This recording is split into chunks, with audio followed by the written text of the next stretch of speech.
Alright, so being undocumented means that you don't have a straw man. That means the government can't apply any taxes to you, they can't find you, they can't associate you with their paper version of you. And what kind of life would you lead like that when the government has no way of reaching you for whatever, or have any swindler or just cheat, whatever somebody wants to try to use like your information. If you have a social security card number, they can't do anything if you don't document yourself with the United States government. Okay, and that's tough. It's tough it's tough on the government. It causes the people who do get documented to get targeted more often. All right, you have created a different, a better. You created an advantage for yourself by not having any straw man to prop up for levies and all kinds of charges.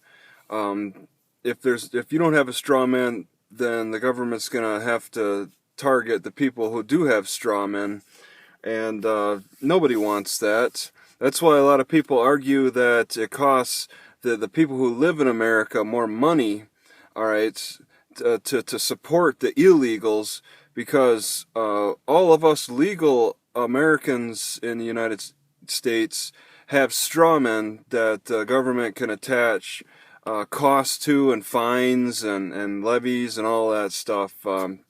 They have names and information of property that they can take from the people with the straw men. They can't take anything from people who don't have straw men. So being undocumented is really it's tough on the documented people. All right, it's to choose to have that power to choose when you come in to the country undocumented, to have that power to choose, do I want to stay undocumented or do I want to create my straw man?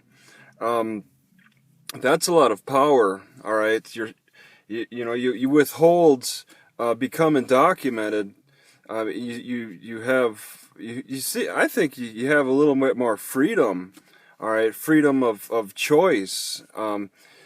There's some things that you can't do that people with strawmen can do. All right, such as vote. All right,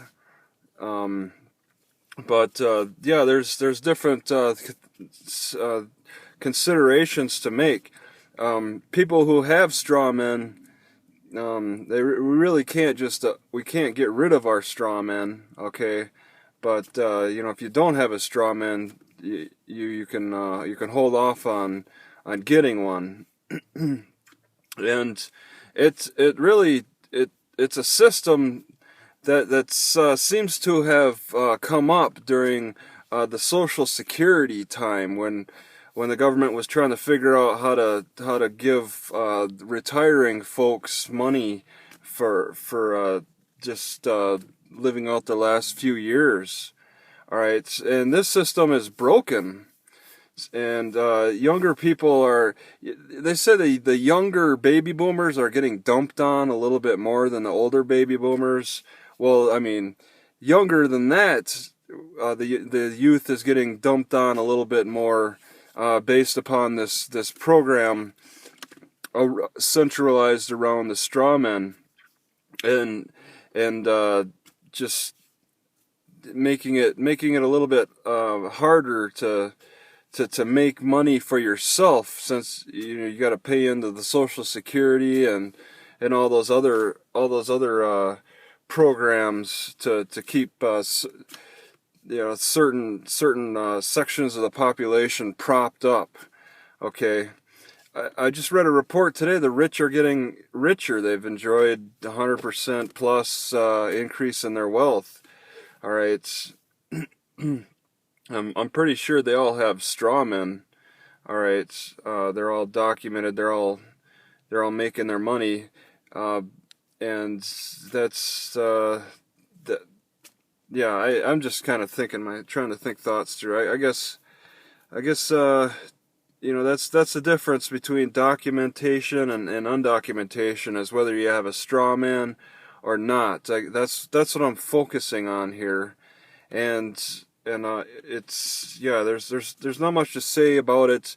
You can look into what all the details are for being a straw man by looking at that video called "Meet Your Straw Man." That enrages me watching that video. It's a silly little cartoon with some very high impact information. I wish I would have seen something like that, learned about the strawman theory when I was a lot younger. Because it really, they keep saying you've been fooled, and the government keeps trying to fool you into thinking that you are your straw man. All right. That's something that documented illegal immigrants need to watch. All right, give them the option on whether or not they want to create straw men like that in this country. All right, register your newborns with the government. Do you want to do that? Is that really that important? Maybe creating your own culture, like a lot of the Mexican cultural populations around America are doing. They're talking their own language. They're keeping within their own culture and stuff. Identify with each other closer. That's a great way to separate yourself from ever having to create a straw man or document yourself by creating subgroups of your own and working within that network to separate yourself from the rest of the population. Because, we can't meet everybody in the world anyway.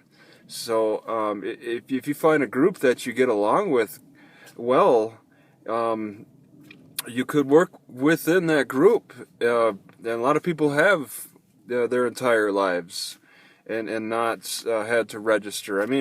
There was this documentation stuff. There was like reports back in World War II of kids like 15 years old, 16 years old lying about their ages, and the government not being able to research that.